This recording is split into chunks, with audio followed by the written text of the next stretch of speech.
set the stage, telling you a little bit about NAPE and why we're doing what we're doing. So when we talk about increasing student outcomes or improving student outcomes, what are we talking about?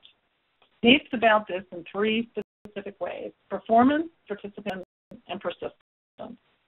And we have our grades and standardized assessments, which can be standardized from local, national, they could be certifications, AAT tests, anything along those lines.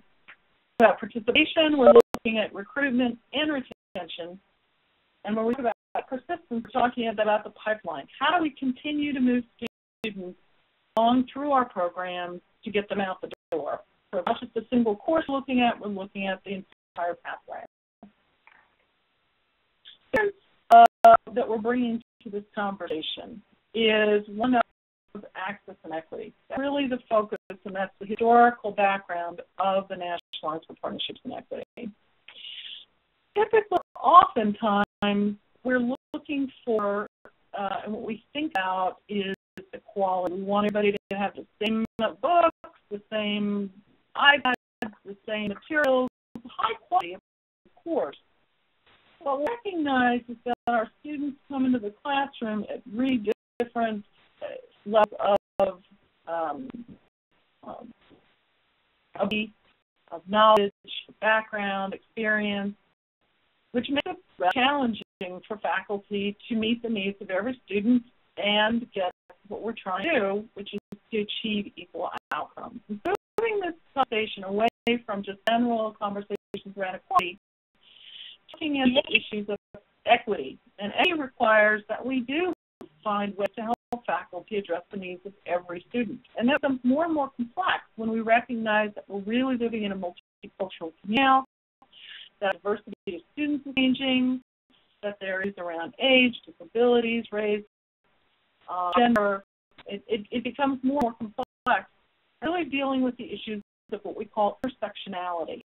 To achieve equal outcomes, which is every student performing, participating, persisting, we make sure that we think about issues of equity. Where coming into the classroom, and how do we help ensure that learning takes place.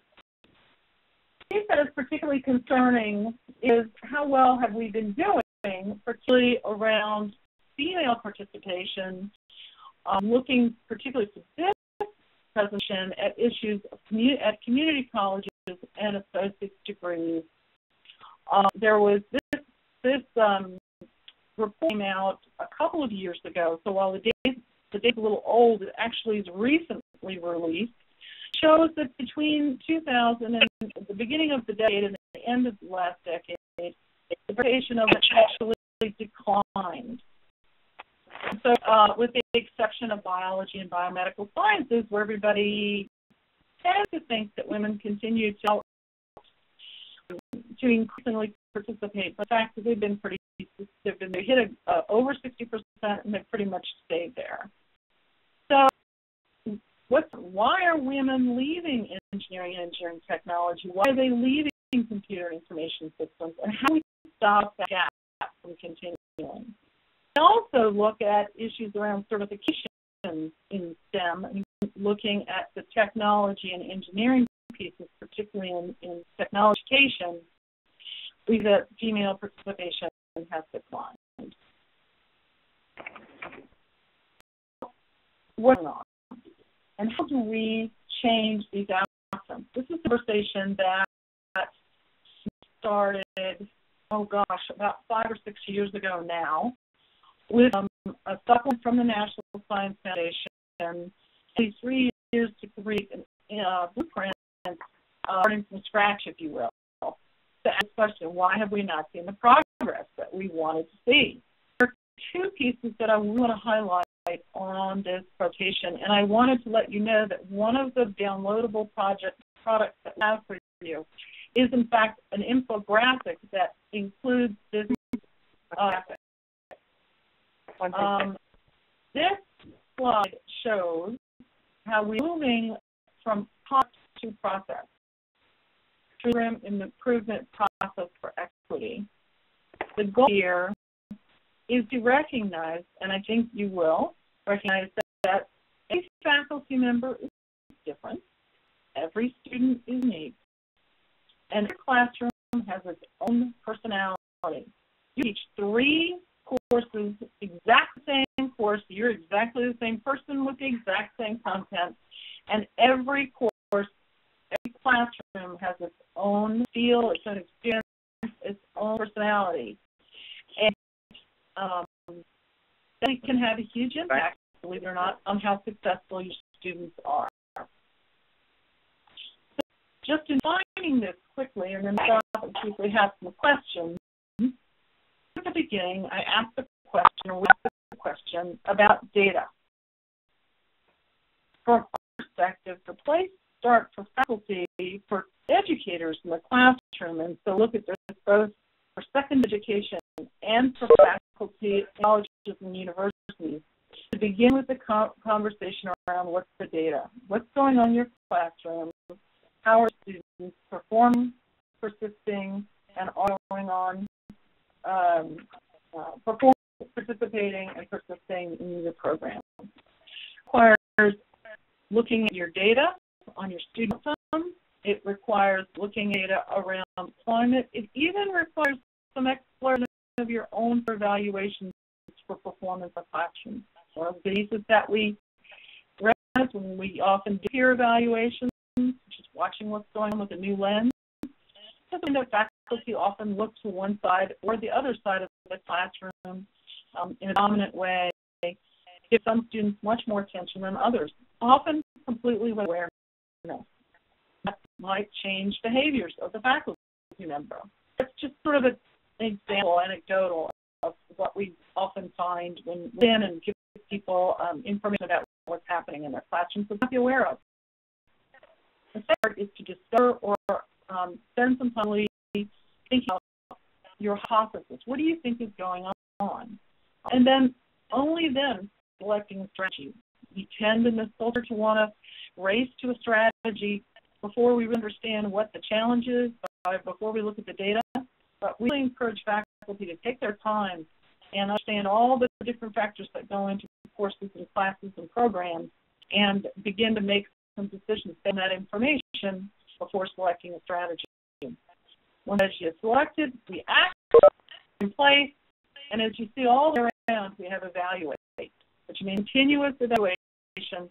You'll either achieve or you won't achieve the outcomes you're striving for, in which case you need to either re-implement fully what you're trying to do or to go back and figure out what other changes you need to make to get to those outcomes. Ask you a question. Do you see the value of using a process over a single product or solution? And by that I mean, a lot of times what we see is an idea that let's problem-based learning or let's flip a course. I'm not suggesting those aren't great ideas. That's what we do. Are we taking into effect the diversity of classrooms, the uniqueness of our students, and our own comfort with using these different strategies? So those have to be factored in as we make decisions about what's the best implementation to achieve our outcomes. A minute to answer that question. There's a poll. If you open that polling bar in the very far bottom right, there'll be some choices there for you. I see people doing it now.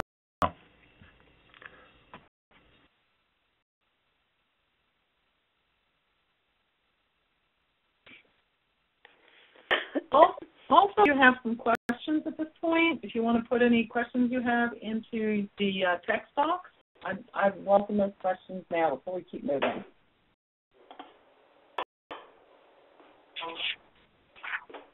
As of no questions just yet. Okay. More seconds to do the poll.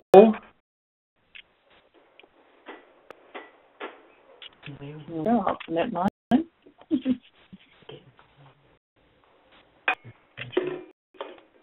We're going to do it in 5, 4, 3, 2, 1. Heather's going to close it right now.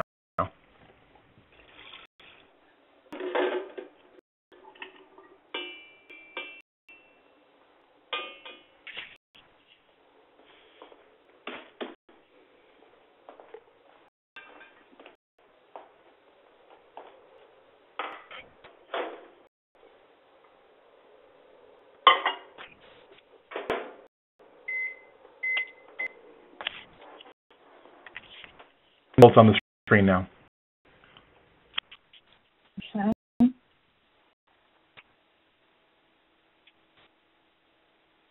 Okay.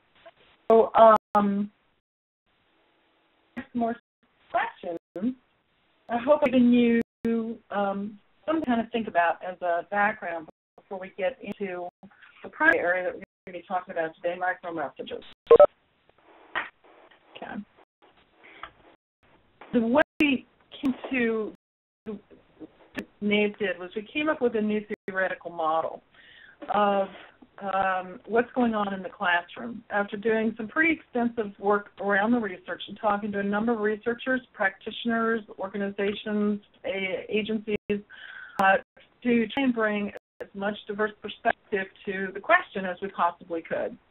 And this is what we found. The cultural stereotypes, those stereotypes that we all experience from the moment we're born till today, that are around us and filter into our thinking and our views of the world and our perceptions, they filter in a way oftentimes they can be very explicit, but they can also be very implicit, which they are all acting on our beliefs that are formed without awareness. We have implicit biases that are often we are often unaware of. Those biases affect our messages, and we'll talk a little bit more about what those messages are in a minute. But the way we communicate, both in large ways and very small ways, and most communication is very small. Little face looks and a shoulder shrug, paying attention with your eyes. Those messages all form over a period of time. They accumulate over a period of time, either an advantage or a disadvantage. And those advantages and disadvantages lead to what we call self-efficacy. That once you start down a pathway, you can be successful. When we talk about the accumulation of advantage or disadvantage, think for a moment about the small baby that comes home from the hospital. And loving parents, they put their baby into the crib, and over that crib hangs an attendant of the college or university to which that adult attended. And that child is now prepping, if you will, for college. Long before there's a conversation about college or awareness that they're even, going to walk soon, they already have a pathway that's being different for them. Accumulation over time that feeds into the perception that students ultimately get to their sense of whether they can be successful. Often see students walking into class with a belief system in place around gender, around race, ethnicity, may or may not have anything to do with their own capability. It's been formed over a long time, and so you're facing some real challenges around that. And that self-efficacy then feeds behavior. And the behaviors, what we witness, is what feeds those cultural stereotypes. So it's that model of really what's going on that that sort of forms our thinking. And micromessaging is the point where we see that we interrupt the cycle. It's when we talk to students that change their direction. Now, we'll talk more about what that means, but let me just introduce what those are. Messages are the small, subtle, semi-conscious messages we send and receive when we interact with others. A micro-inequity, which is, in effect, are negative micro-messages, and my affirmation, which are very positive, and you feel valued, included, or encouraged. Since a party you may have gone to. You went, you knew a lot of people there, you liked the food, you liked the music, you were friends, it was comfortable, you had a time. Or the other party, you went in, considerations around space, comfortable, the food, everything seems fine, except for people you don't know anybody, and nobody's talking to you. That, friends, is the difference between a micro-affirmation and a micro inequity, and give a sense of whether you belong or you not belong. Let me give a very concrete, specific example, a Land's End catalog that came out in 2012. It's a very small micro message. Little boy's back. Superhero tough. Now, in the room, you may remember this whole focus on superheroes, maybe some of the women in the room as well. You know, I've heard stories about how important superhero lunch boxes were when you were a kid.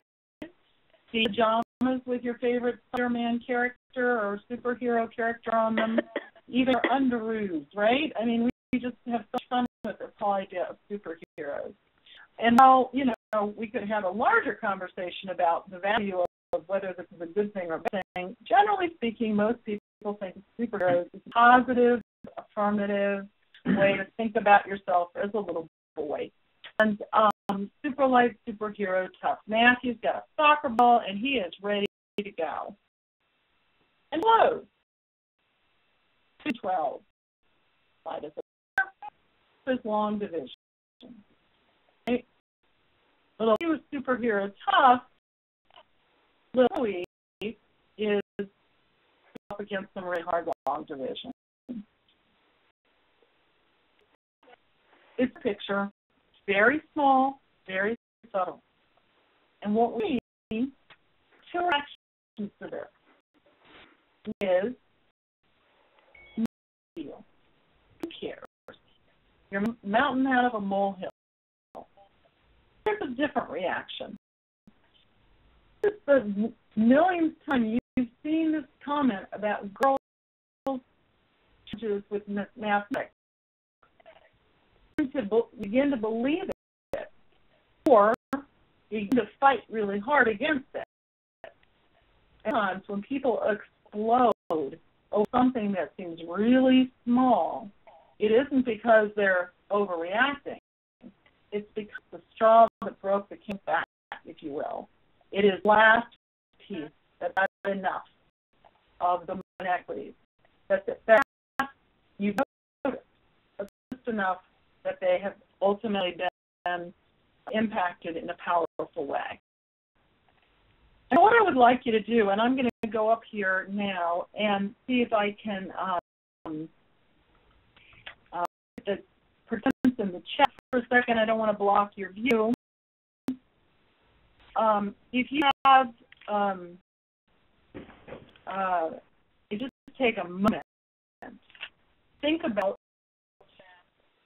if you've ever been unintentionally discouraged or hurt by something small someone said or did, or really felt deeply valued by a colleague or family member in a small yet powerful way.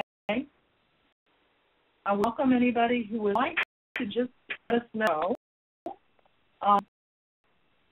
You can share something, or if you just want to raise your hand or let us know when you're done. But I do want to just take a few minutes to let you, just a few seconds to think about it. I'm just going to be quiet here for a moment while you reflect. And everyone, raise your hand in case you weren't sure. In the participants bar, open that up. There's a little hand icon in the lower right corner of that window. You'll see it there. If you can push that, they'll raise your hand on the list.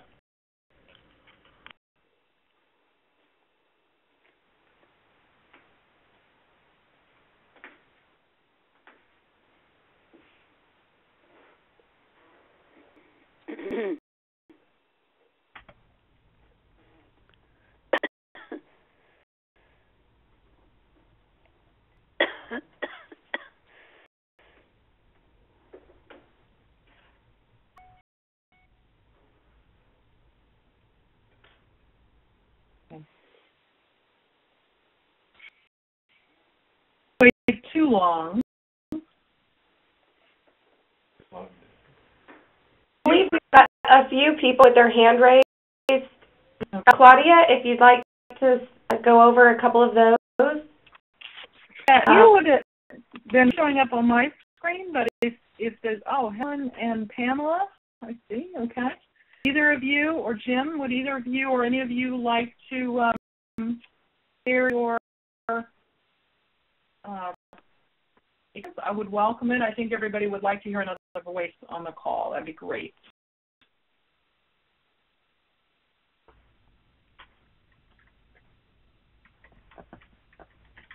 And I'll jump in. I'll talk about the national. I've had a colleague one time who, for no reason, when this person would introduce me in public, would make light of what I do. And it's not really a big thing, except I noticed a pattern over time that she kept repeating that. Not sure why, but I thought, well, that's, I'm not sure why you're doing that. It's not a very positive thing, and it certainly doesn't project, who I'm or, qualifies me to people I'm dating. But on the other hand, I've had, other colleagues who've given very specific feedback on things I've done, how I've done it in front of others. And I know they get nothing out of it other than the fact that they were very genuine in giving that appreciation. And that was very meaningful and really appreciated by me. Thanks, Helen. And these are difficult to try out in an online environment. So to let you know that I would really encourage you to think about this a little bit, because what we find is that this is really the outcome.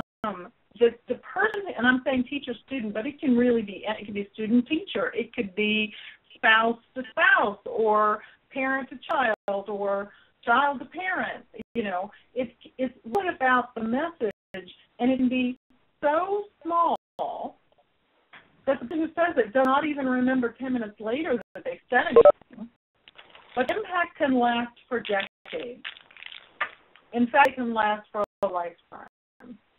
That's what's really important. I will just tell you one story that a faculty member shared with me. He and his wife were trying to have a child, and they tried for a decade and were never successful.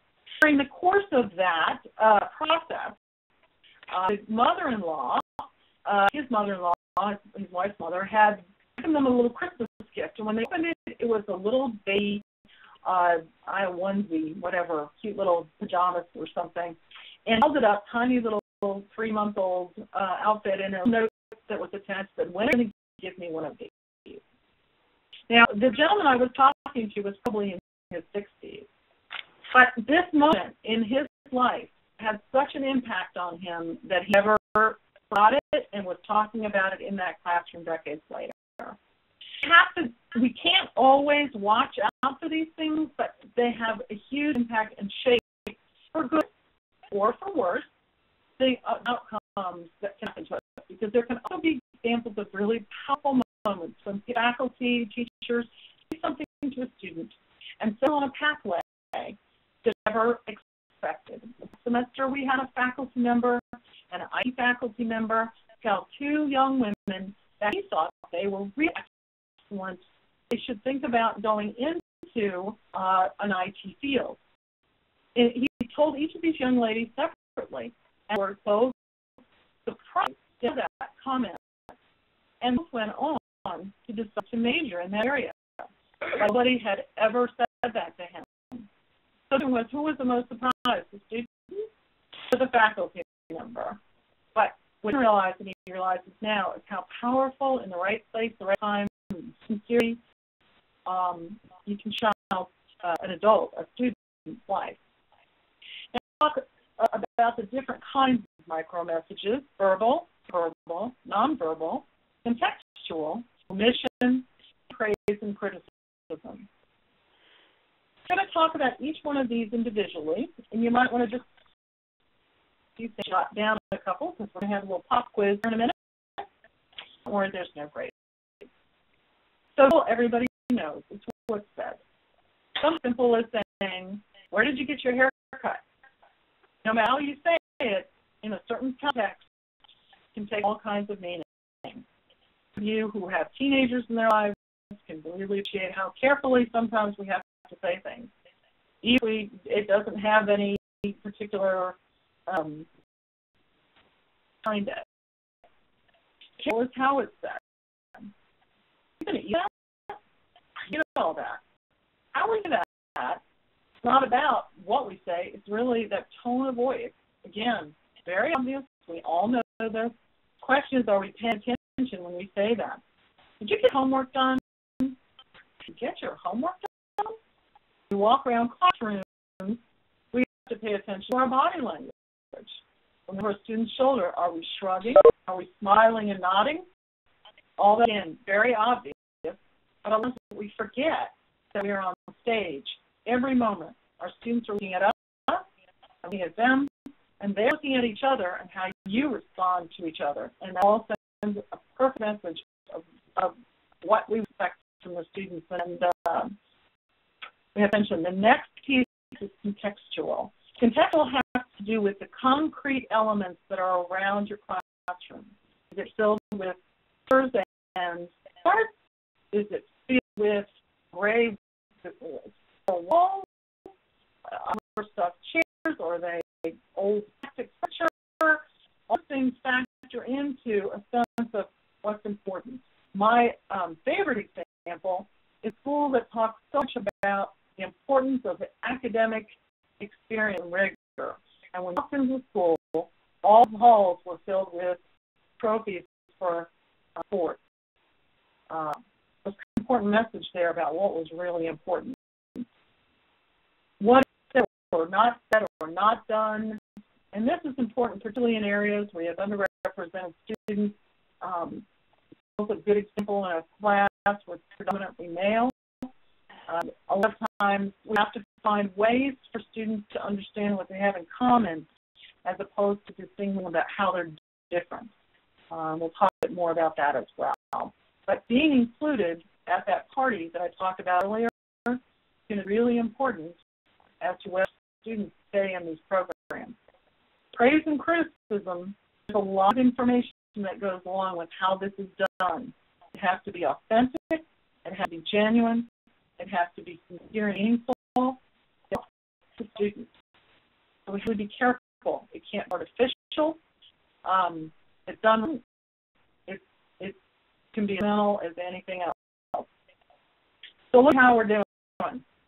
The first one, no longer for boys' answers than girls' answers. And you give me for this is this focus more on secondary, so we'll say girls and boys as opposed to males, females, women, and men. But get that.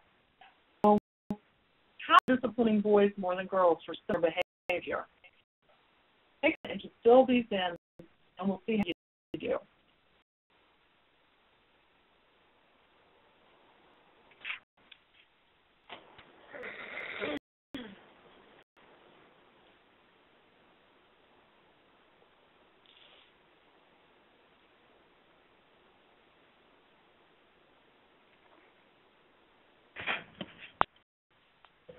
Discipline boys more than girls for similar behavior. Now, let me say, if that's not what you put, and you put another one, they do overlap. So it's likely to be a couple of answers for each of these. Eye contact with female or male students that are only looking at male or female students. Verbal, sending a message. Consistent use of he or man to represent both men and women. It's a verbal way of focusing on, those jobs. Male, men, those kind of things. Now we've changed exactly for that reason. It's a micro message, really true and unimportant for many days. Over time, sends a clear message. Cool. Again, small, minor details, but can be powerful. Over time, does not tolerate one individual calling out answers, but tolerates the behavior of others. Okay. So, social stereotypes that we form outside our own conscience stem from our own brain's adaptations. One of the pieces that went into our work was from neuroscientists. So we know a lot about why we do what we do. However, it does create unconscious barriers in the classroom. So recognition of this is how we default, addressing them, first starting with the things we have the most control over, and that is ourselves. And then only how those unconscious barriers can impact how we relate to the diversity of students in our classroom. So we have unconscious bias. We're talking about the influence on how we reach decisions from our gathering, sorting, and filtering of information.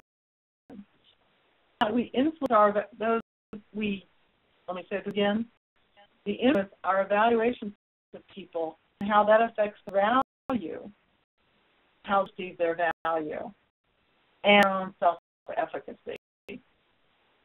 So unconscious bias is very powerful for better or for worse. And we've had, for instance, examples, for instance, from China, and the person that they should be good at certain things allows them a greater freedom to make mistakes, and they'll be expected to be successful in certain areas. That's one stereotype that in some cases can be very positive and supportive, and other cases and critical. It depends, right? And it depends on what's the expectation, what's the environment, and something else in another environment, they may experience something very invisible. We have to think about that. Now, I'd like you, if you have a moment, and I'll share this again at the end of the presentation, to jot this down. If you're not familiar with Project Implicit, it's a Harvard study. It's been around now for quite a long time. It has led to thousands of peer-reviewed publications from multiple institutions. On the implicit association test, in Project Implicit, there are multiple association tests around race, around gender, around ability. So you find lots of them there, and you can take them and find out what your own biases are. This is a result that we were looking at one point in time. You can imagine it changes. So you can see that there was a strong association of male career and female with family against default. 32% had a moderate automatic association for male and career and female with family, and 20% had a slight automatic association. So, it's not particularly surprising, but sometimes it's surprising for folks to go and take their own association test and find their own results. I would encourage you to do that. So we're doing all this, we're out there, we're sending all these micro messages for better or for worse, and we have to really think about how do we create an environment that's inclusive and welcoming and warm and friendly for everybody. So the piece that NAPE is really paying attention to is this intersection between micro-messages and culture. Because micro-messages you can study, as you can see, in about an hour, and you kind of get the idea. But if you understand or you haven't had the experience of the diversity of students in your class and really understand the various cultures, it becomes very difficult to message correctly or in a way that's going to be affirming. There are very common sense kinds of efforts, like remembering people's names, but even the idea around making eye contact. In some cultures, eye contact is not a good idea.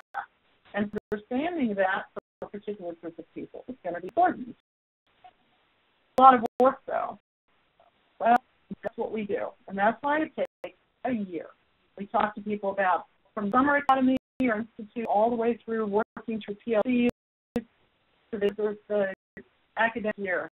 We spend learning how to work with these different populations, different communities, intersections, kind of make your environment, your classroom, a positive, inviting experience. And that means that students have to be taught and as well to inoculate against micro-inequities. We cannot get rid of micro-inequities. They will all be there because we're doing it unintentionally. But we can help people inoculate against our students to listen to them and not be affected in such a strong way. And we can also increase more affirmations and balance some of those micro-inequities in powerful ways by setting up an environment where students can hear a message and it can face all noise that comes in around us. So we're going to know about some examples of things that you can do in the classroom today. And we'll show you some evidence of when faculty have put this in the classroom, what the outcomes have been. Reading about this work, and we've been studying this work in Texas and in Maryland for 3 years, and we have some great evidence. And what we know is that we're not asking faculty, we're asking them to spend some time to really learn how they can improve their outcomes of their course for all their students. What we are finding is it's not going to require huge effort. It requires small effort, such as just being aware of micromessages in the classroom, have informal conversations with your colleagues. If you walk out of this seminar today, this webinar today, you'll be noticed because you'll be paying attention to micromessages. What we found is that our faculty and our students and our colleagues start saying, wow, that's a micromessage, and beginning to be intentional about thinking about how they're communicating. Time to evaluate your pedagogy and instructional practices for micromessaging, derivation, student surveys, climate surveys, that first step of data gathering, really with a new pair of eyes and a new lens at the world around you, rather than just assuming this is the way all should be. And actually can be a lot of fun, and it can be pretty exciting to look at things in a new way and come up with some new solutions. Be very successful. Be intentional looking at different ways that the messages in your classroom are conveyed. So it's not just about looking at yourself, it's also about how students talk to each other in positive, negative ways, and really taking responsibility for your own classroom and the sense of inclusiveness that your students feel. Are they feeling welcome, warm, invited? Can learning take place? Or are they feeling alienated? Are there other things going on in their lives? You recognize that there are many other factors that play into this, and perhaps other communities at your colleges you need to talk to, support services, etc., that you can help redirect your students when they're struggling. And many of you are already doing that, if not all of you are already doing that. But there is a message of carrying that and how to really make sure that students understand that what you're doing is because you care for them, not because you're judging them. And that's important even in our own lives. And I think Helen sort of pulled that out, right? We're really thinking about how do people talk about us and what does it mean? Reflect honestly on the power of micromessages in your life and how they impact you. What have parents said to you? What has your child said to you? And what are you saying to your child or your partner that affects your life and what you feel about yourself and your own ability to be successful? So how you talk to your colleagues, your friends, to create a formative environment in your department and across campus. And be sensitive of little issues. Allow them to damage relationships. Speak and self-person saying correctly. It's important. Eye contact when conversing if appropriate. And I notice I put that there. In some American communities, for instance, it's not. Always be friendly and attentive. That is true in every culture. The association test I've already mentioned to you, but I also want to highlight that we don't want to let micro inequities go unnoticed. We don't focus sometimes on delivering the content that we get while we're really in the classroom. The program is intended not only to deliver the content that you have to deliver in a semester, and we always know that's more than you know, and you can even imagine. It's a lot, and it's challenging. But it didn't leave the educational environment totally because something happened, some aggressive or discouraging remark, then that has an impact not only on our students, but all the students around them. It's important to take time to figure out how to address those in positive ways. And certainly, one of the issues that NAPE recognizes that particularly current technical education, technical education, is so critical today. When we talk about access, we can, in our culture, think about access for your institution. How fantastic for students to hear about great opportunities for them to study at major institutions, the Harvards of the world, or SMU, or wherever it is. But the reality is that current technical education, technician education, offers wonderful jobs, create opportunities for terrific lifetime careers with great incomes that meet the needs of many students and families. And by providing that information to our secondary education and community college pathways, what we do is we do not access students to career opportunities that may suit them very well. And we do that oftentimes with students who will go to four-year institutions and then circle back to community colleges years later to get that degree or that training that they missed the first time around. And if they knew about it when they were going through high school, they might have made a different career choice. So it becomes really important when we talk about access and equity that with the whole conversation around technician education gets elevated to the point where every student is familiar opportunities. It's recognizing and interrupting micro inequities in class, so it's mentioned already. There are different populations perceive micro inequities differently, and that's what takes a lot of time. You don't have to become an expert in everything, but the more you get comfortable with talking to your students and understanding their unique interests and the perspectives, the more likely you are to be successful. And students don't mind asking questions as long as it's done in a positive, affirming way. You care and you want to know. And if there is inequity somehow that is penetrated in your classroom, how can you send micro-affirmations to change the direction of that community? Outcomes. We spend some time with our faculty, and we spend some time talking to them about what was the impact of this work. We pre-academy, before they even heard this much information, we gave an assessment. And then after 5 days of work, we gave them a second assessment. Then we put them in professional learning communities, and each month they would meet 300% attendance, and not because we required it, but because they chose to, because they were thinking about the real issues that were challenging them in the class. The students who didn't seem to come very often, or slept at the back of the classroom, or was balloon, or whatever it was, those were the conversations they were having. And what happened was, we saw, and this is one of several questions, we didn't have the time to put them all in, but we saw real transformation in empowering these teachers to understand how they were in changing outcomes for their students. As you can see, all of these P values, if you're familiar with statistics, were statistically significant. From the beginning to the end of the program, and then getting smaller means it's getting stronger.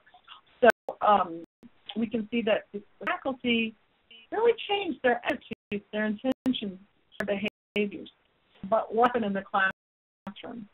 Well, perhaps the most rigorous study we did was in Dallas, in the independent school district, with school teachers, secondary, in chemistry, pre-AP chemistry, and physics. And look at these because math is something that can be influenced by parents. Many parents know math, and what we're trying to do is control everything.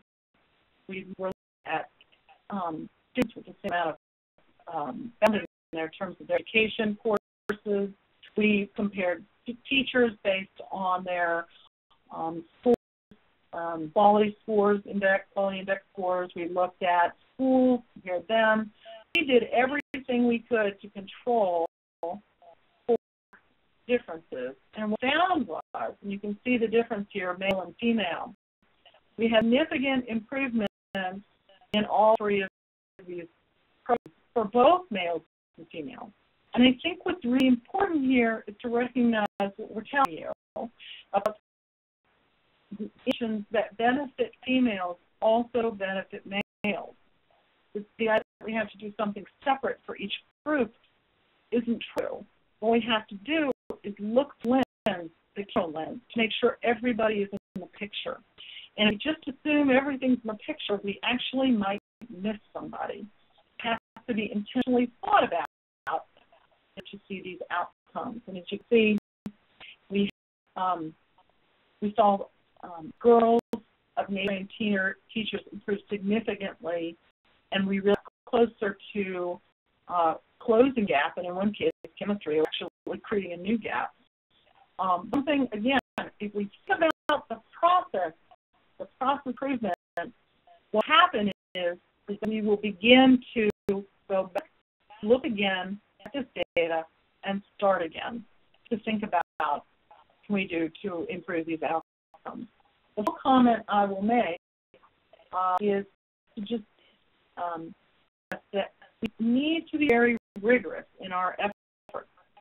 I know you folks have been working for a long time, particularly if you're working in the space of Perkins that requires outcomes, or NSF, and they want focus on field to increase their participation. You know, we keep trying the same thing and getting the same result. We have got to begin to measure what we're doing. And so we're seeing significant outcome data here. This is one teacher at a time. One at a time. One classroom at a time. And in Maryland, just finished a study where we looked at capstone courses for faculty and found secondary education, 80% of faculty saw statistically significant impact in their performance of their students in their class. We're now back and looking at control. We haven't yet looked at participation and pathways or pipelines. We're continuing to look at that data. Of course, I don't know, it's like 6%, 6 to 10%, I can't remember now exactly off the top of my head, we found that did not see a difference. I'm sure you not everybody is buying the drink here. We're not sure why they didn't. And we had some percentage that we haven't heard from that, so they're not in the sample. The last thing I'll also say is that we have provided, for those of you who want more information in addition to this presentation today, materials that talk in depth about implicit bias, which we talked about briefly here, that give you some reach that you can go read yourself and give you specific strategies specific to implicit bias. We've done the same with the micromessaging, microaffirmation. There's a one-pager on that. We'll provide you some information and resources. And so just micromessaging, we also have given you poster to and put the process on your wall that you can be reminded, and it's a good place to begin as you begin to think about first collecting some data on how you can improve your outcomes. And today, I'd welcome questions. I guess really there's no reason to do a chat anymore. If anyone has any questions, just unmute yourself and ask. We have a few more minutes left.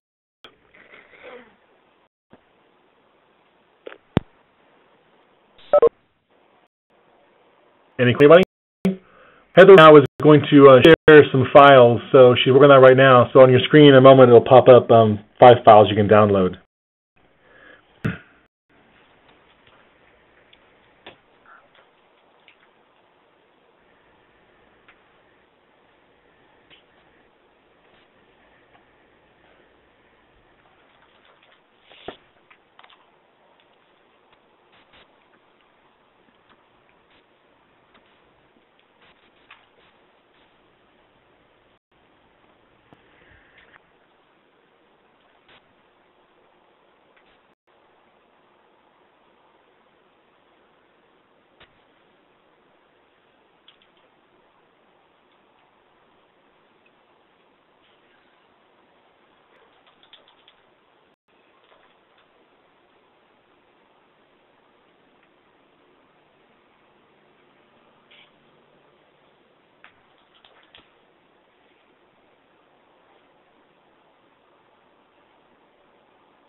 I see a question mark with from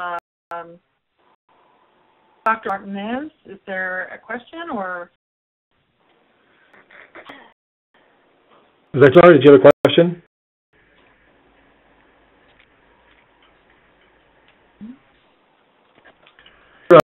Releases these files also. When you sign off, you'll be taken to the SurveyMonkey page. So if you would just take a few quick minutes to evaluate this webinar, we'd really appreciate your input for like this. And feel free to reach out to me. I've given you both my cell number and an email address for more information.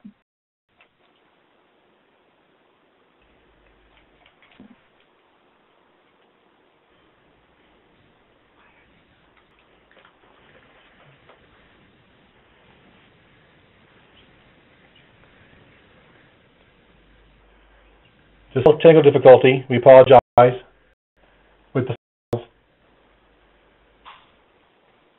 You should be able to see.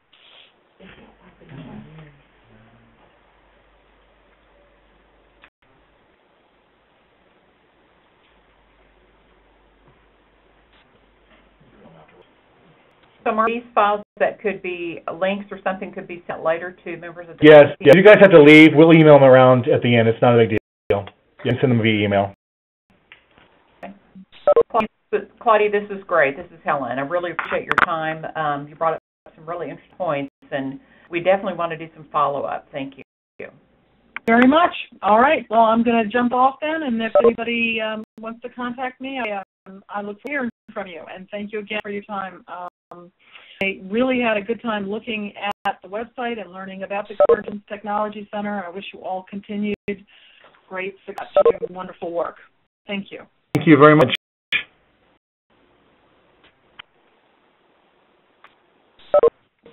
Thank you all.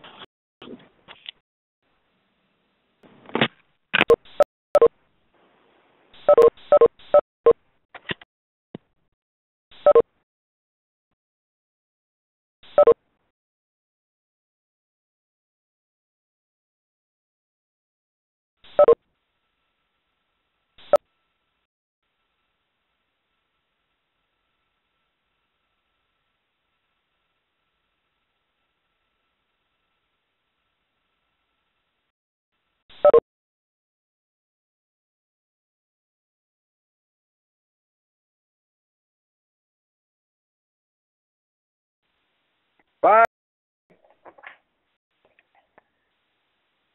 But, go ahead. Yeah, hang up.